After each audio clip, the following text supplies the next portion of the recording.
बहुत समय पहले की बात है। गंगा के किनारे बसा हुआ एक समृद्ध नगर था। नगर बाहर से शांत दिखता था, लेकिन भीतर लोगों के मनों में अशांति भरी रहती थी। उसी नगर में दो व्यक्ति रहते थे। दोनों की उम्र लगभग समान थी, लेकिन जीवन को देखने का उनका नजरिया बिल्कुल अलग था। पहले व्यक्ति का नाम था धनसेन। उसके पास धन था, मकान थे, दुकानें थीं, खेत थे, लोग उसे सेठ कहते थे। लेकिन उसके मन में कभी शांति नहीं रहती थी। जितना मिलता उससे ज्यादा पाने की भूख बढ़ती जाती। वह सुबह उठते ही हिसाब सोचता, दिन में लाभ हानि और रात को डर, कहीं कुछ छिन न जाए। दूसरे व्यक्ति का नाम था सुमित। उसके पास न ज्यादा धन था, न बड़ा घर, मिट्टी की झोपड़ी, थोड़ा सा अनाज और मन में संतोष। वो मेहनत करता, जो मिलता उसी में खुश रहता। नगर के लोग उसे सादा, भोला और कभी कभी मूर्ख भी कहते। एक दिन नगर में समाचार फैला कि गौतम बुद्ध नगर के पास वन में ठहरे हैं। लोग उनके दर्शन और उपदेश सुनने जाने लगे। सुमित भी गया। वो चुपचाप बैठा, बुद्ध की वाणी सुनता रहा। बुद्ध कह रहे थे, मनुष्य का सबसे बड़ा शत्रु उसका लालच है। जो जितना पकड़ता है उतना ही खोता है। ये शब्द सुमित के हृदय में उतर गए। वो पहले जैसा ही था, लेकिन अब उसके भीतर एक गहरी शांति आने लगी। धनसेन भी बुद्ध के बारे में सुन रहा था, लेकिन वो बोला, साधु संत क्या जाने संसार की चाल। धन के बिना कोई सुखी नहीं होता। कुछ दिन बाद नगर में अकाल जैसे हालात बनने लगे। अनाज महंगा हो गया। धनसेन ने अवसर देखा। उसने अनाज जमा कर लिया और दाम बढ़ा दिए। लोग भूखे थे, लेकिन वो मुस्कुरा रहा था। उसी समय सुमित के पास जो थोड़ा अनाज था उसने पड़ोसियों में बांट दिया। उसकी पत्नी ने डरते हुए कहा, हमारे लिए क्या बचेगा? सुमित बोला, अगर सबका पेट भरा है तो ईश्वर हमारा भी ध्यान रखेगा। एक रात धनसेन को सपना आया। उसने देखा कि वो सोने के ढेर पर बैठा है, लेकिन सोना धीरे धीरे राख बनता जा रहा है। वो चिल्लाया, लेकिन आवाज नहीं निकली। उसकी नींद टूट गई, पसीना बह रहा था।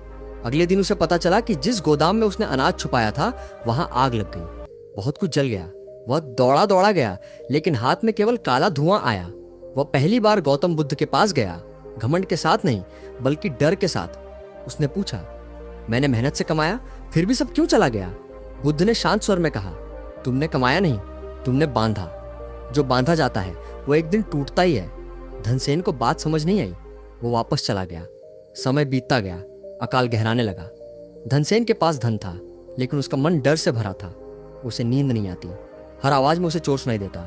उधर सुमित के पास धन नहीं था, लेकिन मन में शांति थी। वो रात को चैन से सोता। लोग उसकी इज्जत करने लगे। जिसे कुछ चाहिए होता, सलाह लेने उसके पास आता। एक दिन धनसेन बीमार पड़ गया। बहुत वैद्य बुलाए गए, दवाइयां आई, लेकिन मन की बीमारी ठीक नहीं हो रही थी। उसने सुमित को बुलवाया। कमजोर आवाज में बोला, तुम्हारे पास कुछ नहीं, फिर भी तुम खुश कैसे हो? सुमित मुस्कुराया, क्योंकि मैंने खुशी को जमा नहीं किया, उसे बहने दिया। धनसेन की आंखों से आंसू बहने लगे। पहली बार उसके भीतर कुछ टूटा। अगले दिन वो बुद्ध के पास गया। इस बार सिर झुका हुआ था। उसने कहा, मैंने जीवन भर जोड़ा, लेकिन खाली रह गया, मुझे राह दिखाइए। बुद्ध ने कहा, आज से देना शुरू करो, देखना भीतर क्या बदलता है। धनसेन ने अपनी आधी संपत्ति नगर के गरीबों में बांट दी। लोगों को लगा ये नाटक है, लेकिन कुछ ही दिनों में उसका चेहरा बदलने लगा। आंखों की बेचैनी कम हो गई। उसने सुमित से कहा, तुम्हें मैं मूर्ख समझता था, असल में बुद्धिमान तुम थे। सुमित बोला, न मैं बुद्धिमान था, न आप मूर्ख, बस रास्ते अलग थे। कुछ वर्षों बाद धनसेन ने अपना व्यापार छोड़ दिया। वो साधारण जीवन जीने लगा। दोनों अक्सर बुद्ध के उपदेश सुनने जाते। एक दिन बुद्ध ने दोनों को देखकर कहा, एक ने बिना पाए छोड़ना सीखा, दूसरे ने पाए बिना जीना। दोनों ने अंत में वही पाया, शांति। नगर के लोग समझ गए कि असली अमीरी धन में नहीं, मन की दशा में होती है। और ये कहानी धीरे धीरे नगर से नगर फैल गई कि लालच इंसान को भीतर से गरीब बना देता है, और सादगी बिना कुछ रखे भी जीवन को पूर्ण कर देती है। समय धीरे धीरे बहता रहा। नगर के लोग बदलाव को साफ महसूस करने लगे थे। जो धनसेन कभी ऊंची आवाज में बोलता था, अब वही व्यक्ति धीरे बोलता, ध्यान से सुनता। उसका चलना, बैठना, देखना, सब कुछ बदल गया था, जैसे भीतर कोई भारी बोझ उतर गया हो। एक सुबह सुमित ने देखा कि धनसेन नदी किनारे अकेला बैठा है। उसकी आंखें जल की सतह पर टिकी थी, लेकिन मन कहीं और था। सुमित पास जाकर बैठ गया। आज इतने चुप क्यों हो? धनसेन बोला।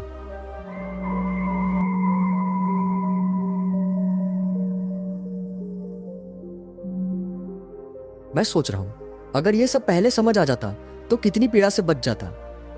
सुमित ने नदी की ओर देखते हुए कहा, नदी कभी पीछे नहीं लौटती, लेकिन हर मोड़ पर नई बन जाती है। धनसेन कुछ देर चुप रहा, फिर बोला, मेरे भीतर अभी भी डर बचा है।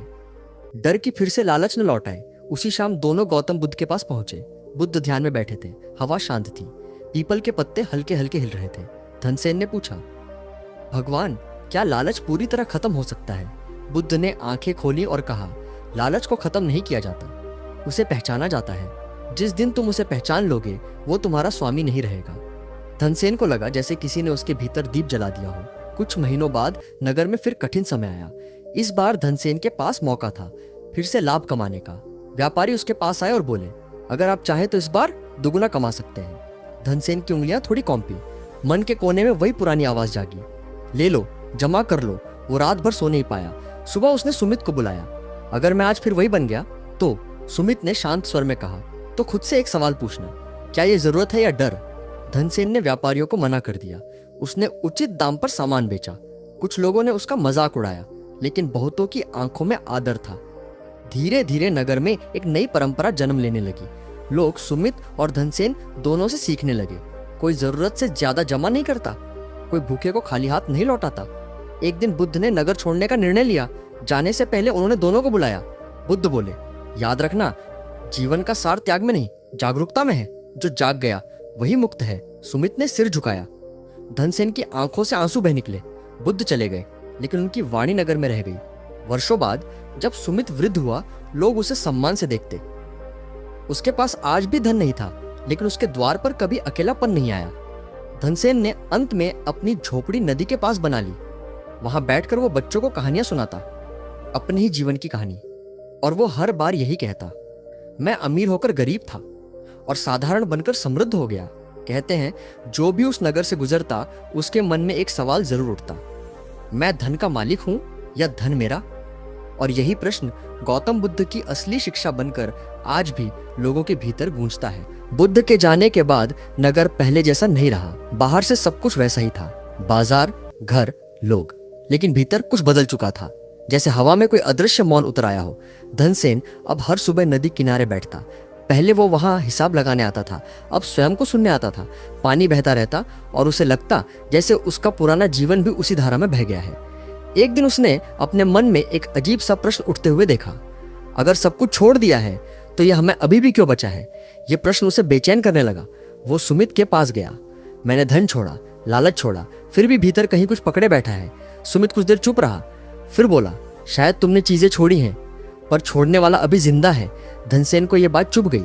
उस रात वो देर तक जागता रहा। पहली बार उसे समझ आया कि लालच सिर्फ धन का नहीं होता, ज्ञान का, पुण्य का, अच्छा कहलाने का भी होता है। कुछ दिनों बाद नगर में एक युवा आया। वो बहुत बेचैन था। बोला, मैं सब कुछ छोड़कर जंगल जाना चाहता हूँ। संसार झूठ है। लोग उसे बुद्धिमान समझने लगे। धनसेन ने उसे ध्यान से देखा और पूछा, तुम किससे भाग रहे हो? युवक चुप हो गया।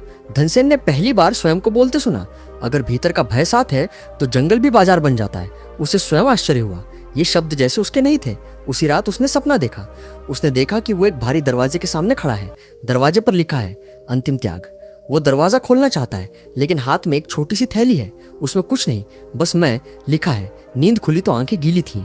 अगले दिन वो बुद्ध के पुराने स्थान पर गया। वहां अब कोई नहीं था, सिर्फ पेड़, मिट्टी और मौन। वो वहीं बैठ गया, ना कुछ मांगा, ना कुछ छोड़ा, सिर्फ देखा। पहली बार उसने अपने विचारों को आते जाते देखा, जैसे बादल। पहली बार उसने समझा, मैं विचार नहीं हूं, मैं देखने वाला हूं। समय का पता ही नहीं चला। जब उठा तो सूर्य ढल चुका था। भीतर एक ऐसी शांति थी जो पहले कभी नहीं आई थी। न खुशी का शोर, न दुख का भार। वो नगर लौटा। लोग बोले, तुम बदल गए हो। धनसेन मुस्कुराया, नहीं, बस अब मैं कम हूं। सुमित ने उसे देखा और कुछ नहीं बोला। दोनों की आंखों में एक ही मौन था, शब्दों से परे। कुछ वर्ष बाद सुमित का शरीर कमजोर होने लगा। एक दिन उसने धनसेन का हाथ पकड़कर कहा, अगर मैं चला जाऊं तो दुख मत करना। धनसेन बोला, अब जाने वाला भी नहीं बचा। सुमित मुस्कुराया और आंखें बंद कर ली। ना कोई शोर, ना कोई भय, जैसे दीपक शांत हवा में बुझ गया हो। नगर रोया, लेकिन धनसेन नहीं। वो नदी किनारे बैठा रहा। आंसू आए, पर दुख नहीं था। खालीपन था, पर अकेलापन नहीं। उस दिन उसे अंतिम बात समझ आई, बंधन चीजों से नहीं, पहचान से होता है। कहते हैं, बाद के वर्षों में जो भी धनसेन के पास जाता, वो उपदेश नहीं देता, वो बस सामने बैठता और लोग अपने भीतर उतर जाते। और यही गौतम बुद्ध की सबसे गहरी शिक्षा बन गई। कि सत्य शब्दों में नहीं, कहानियों में नहीं, बल्कि उस मौन में है जहां मैं भी गल जाता है। सुमित के जाने के बाद धनसेन के जीवन में दिन और रात का भेद मिटने लगा। समय अब घड़ी से नहीं, भीतर की स्थिति से चलता था। कभी वो पूरी रात जागा रहता, कभी दिन भर बैठा रहता, न किसी लक्ष्य के लिए, न किसी परिणाम की चिंता में। नगर के लोग उसे अब सेठ नहीं कहते थे, कुछ उसे साधु कहते, कुछ पागल, कुछ ज्ञानी। लेकिन धनसेन इन नामों को ऐसे सुनता जैसे हवा पत्तों से टकराकर निकल जाए। एक दिन एक धनी व्यापारी आया। उसके चेहरे पर वही पुरानी बेचैनी थी जो कभी धनसेन की आंखों में रहती थी। उसने कहा, सब कुछ है फिर भी नींद नहीं आती। धनसेन ने उसे बैठने का इशारा किया। कोई उपदेश नहीं दिया, दोनों चुप बैठे रहे। नदी बहती रही। काफी देर बाद व्यापारी बोला, आप कुछ कहते क्यों नहीं? धनसेन बोला, क्योंकि जो कहना है वो शब्दों से नहीं खुलेगा। व्यापारी झुंझलाकर चला गया। लेकिन वो रात भर सो नहीं पाया। अगले दिन फिर आया। इस बार चुप बैठ गया। धीरे धीरे लोग समझने लगे, यह आदमी जवाब नहीं देता, लेकिन सवाल जगा देता है। एक शाम एक बालक आया। उसने पूछा, आप क्या हो? धनसेन ने पहली बार हंसकर कहा, जब यह पता चल जाए तब बताऊंगा। बालक खिलखिलाकर हंसा। उस हंसी में वो सादगी थी जो ज्ञान से भी गहरी होती है। उस रात धनसेन ने महसूस किया वो अब स्वयं को भी नहीं पकड़ पा रहा। एक क्षण आया जब भीतर यह भाव उठा, मैं कौन हूं? और उसी क्षण वो भी गिर गया। कोई उत्तर नहीं बचा, कोई प्रश्न नहीं बचा, बस होना बचा। सुबह हुई तो सूरज वैसा ही था, नदी वैसी ही बह रही थी, नगर वैसा ही था, लेकिन भीतर कुछ नहीं था जो दुखी हो सके, जो गर्व कर सके, जो खोने से डर सके। वो नगर में चलता, लोग प्रणाम करते, लेकिन उसे कोई स्वीकार करने वाला नहीं मिलता भीतर।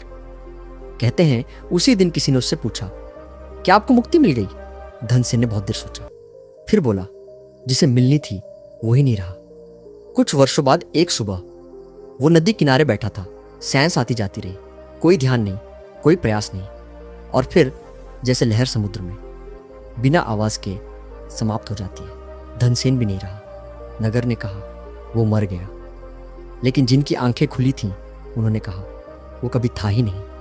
और इसी मौन में गौतम बुद्ध की सबसे गहरी शिक्षा आज तक बह रही है कि जीवन का अंत मृत्यु नहीं, और जीवन का उद्देश्य मुक्ति भी नहीं, बल्कि उस भ्रम से जागना है जिसे हम अमय कहते हैं। अगर इस कहानी ने आपके मन को थोड़ा भी शांत किया हो, अगर इसने आपको अपने भीतर झांकने पर मजबूर किया हो, तो इसे सिर्फ सुनकर मत छोड़िए। लाइक करें ताकि ये कथा और लोगों तक पहुंचे। कमेंट में बताइए कि आपको सबसे गहरी बात कौन सी लगी, और ऐसी ही सच्ची, गहरी, जीवन बदल देने वाली कहानियों के लिए चैनल को सब्सक्राइब जरूर करें।